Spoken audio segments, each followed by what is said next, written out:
Hello guys, welcome back to another Things. But for today's video, here going to show you how to reset Whirlpool Cabrio washer. So if you're interested, let's get started.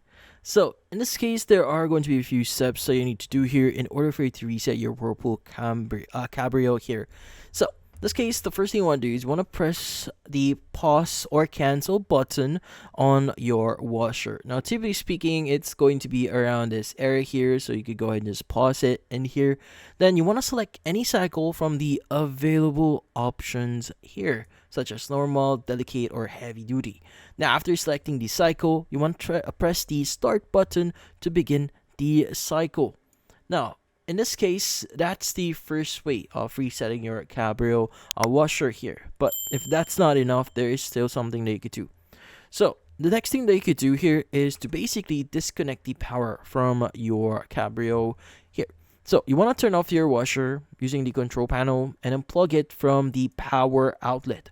Now from then on, just wait for about like 10 minutes to allow the washer to reset and basically drain out any power that was left on it. Now, you want to plug the washer back into the power outlet and wait for about 30 seconds to let it set up or boot up or power up properly. Now, finally, run an empty load to help the washer recalibrate and ensure it's functioning properly. But yeah, so in this case, that's about it. Hopefully, this video was able to help you. Like and subscribe to NFT Inspo. Thank you for watching.